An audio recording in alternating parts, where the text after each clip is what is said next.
lang po akong gustong ipakita sa inyo kasi meron akong dalang ito, Giant Kaimito or Star Apple na green variety.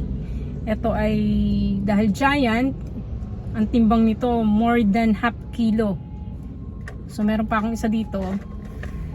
Ganun din giant na Kaimito. Green variety din.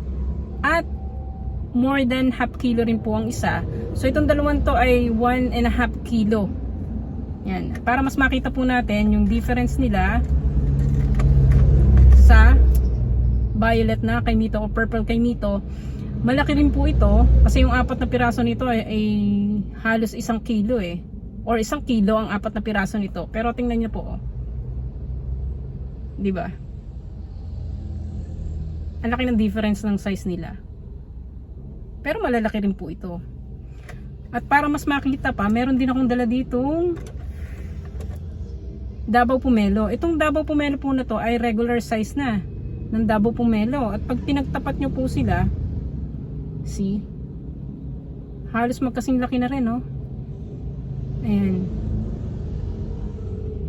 So doon po sa mga mahilig magtanim o kaya mahilig po sa prutas, ito naman pong Star Apple ay hindi siya masyadong maalaga, no? Hindi po naman masyadong kailangang alagaan.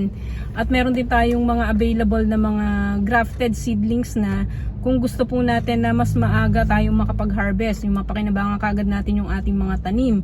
Kasi kung itatanim po natin ang mga buto nito, mga typically, no? Typically po ay pag galing sa seeds ang ating itinanim, mga 5 years or more than 5 to 10 years ang alam ko bago pa po ito mamunga.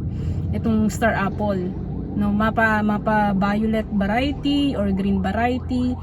Ayan po, mga 5 to 10 years po bago yan mamunga. So may mga available naman po na grafted na. Pag grafted po, ito yung mga sanga na namunga na idinuduktong po doon sa mga sa rootstock or doon sa Star Apple na seedlings na hindi pa po namumunga.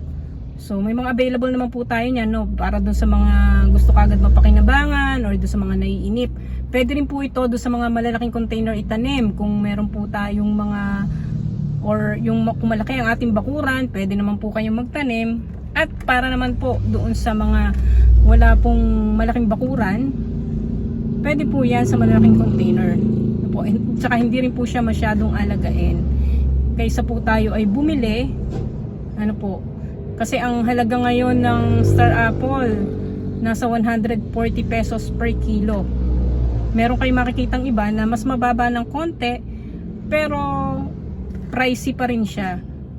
Hindi ko lang alam kung magkano yung farm gate price.